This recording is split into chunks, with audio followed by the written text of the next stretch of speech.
Knowledge and information is incredibly important, and the skills and tools you need are incredibly important, because when you're making a decision, it seems like it's so hard. How am I ever going to do this? And then you realize, oh, there's this little tool, or there's this little skill, or we have a video, or we have somebody that's already done that. We can hook you up with another business. We can hook you up with another thing.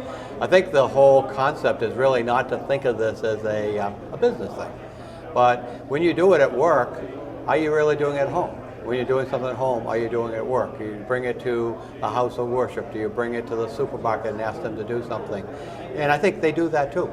They say, well, you know, this is good, so how come we don't have more people doing this? And they'll go out and seek and challenge. And that information, you can't make a decision without good information. Unfortunately, you can have too much information, and it just overwhelms you. And I think they sort of cut through that to say, well, yeah, there's a lot here, but here's an important thing. It's like those books on you're going to go to Disney World, and they say if you have one day, make sure you do these things. If you got 2 or 3 days, make sure you do this. I think they do that. They say, you know, if you only got so much effort and you're really looking for a big hit right now, why don't you try this or this? And here's some examples of done.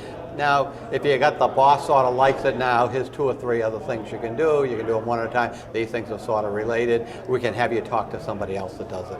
So it's a facilitation sort of thing.